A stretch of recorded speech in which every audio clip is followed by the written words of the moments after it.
हेमा कोटक जी मुंबई से।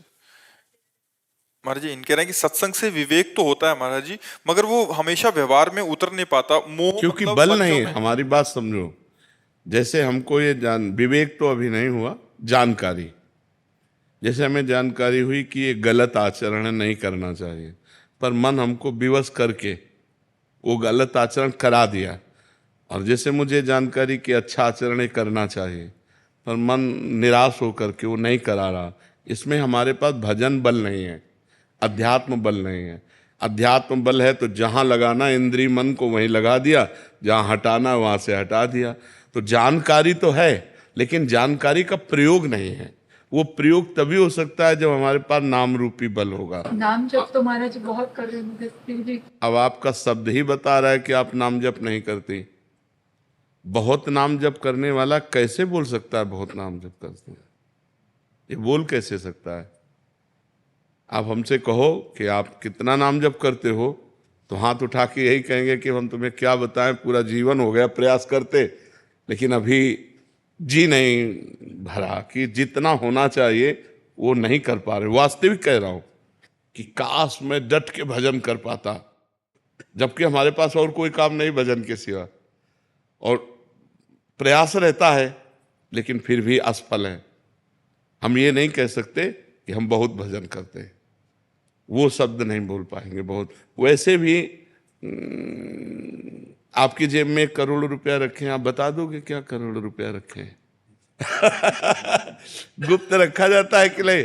ऐसे ही ये भजन का है। बड़े बड़े भजनानंदी ऐसे करते हैं, हम अधम जीव, हम नीच जीव, कहाँ हमसे भजन होता है। आप कहते हो भजन तो बहुत होता है, फिर परेशानी क्या है? जो जानकारी हमको है कि नहीं करना, वो नहीं करना।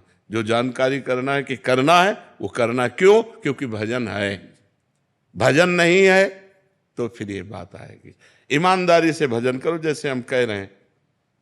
लिखो दिमाग में राधा राधा, सुनो कान से राधा राधा, और बोलो हृदय से राधा राधा, सब ठीक हो जाएगा। करके तो देखो।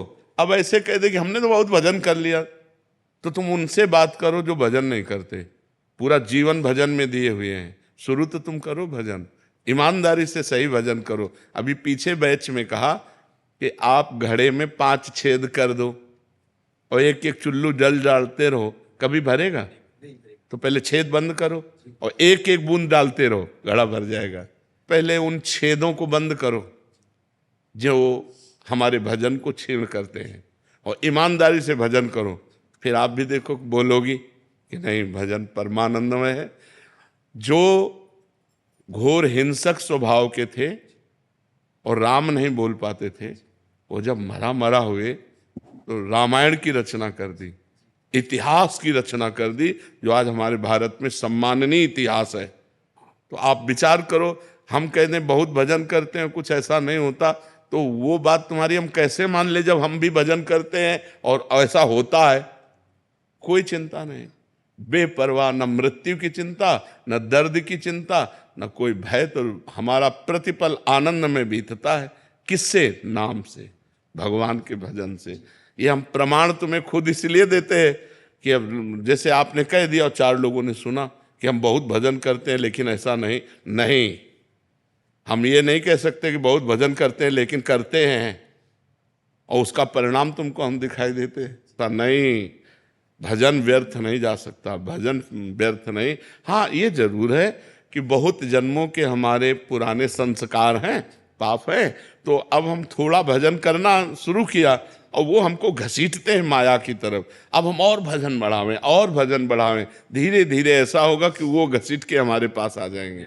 हाँ, निराश नहीं होना। बहुत जन्मों का बिगड़ेल मन है तो हमें निराश नहीं होना, पर हमको भगवान के नाम की अश्रद्धा वाली भी बात नहीं कहनी। यार हम बहुत नाम जप करते हैं, ऐसा ऐसा नहीं, ऐसा नहीं। ऐसा बोलने से नाम की महिमा पर वो अंगुली उठती है, और वो हम उठने नहीं देंगे, क्योंकि हम स्वयं आपके सामने बैठे हैं। उसके प्रमाण हैं कि हर कष्ट, हर परिस्थिति, हर व्यवस्था भगवान सब व्यवस्था करते। किसी महीने में ऐसा नहीं होता कि यार बिजली का बिल नहीं भरने को हुआ, यार ऐसा नहीं, सब व्यवस्था भगवान करते। तो नाम का आदर करो, वो आदर पूर्वक नाम जप करो, सब ठीक हो जाएगा।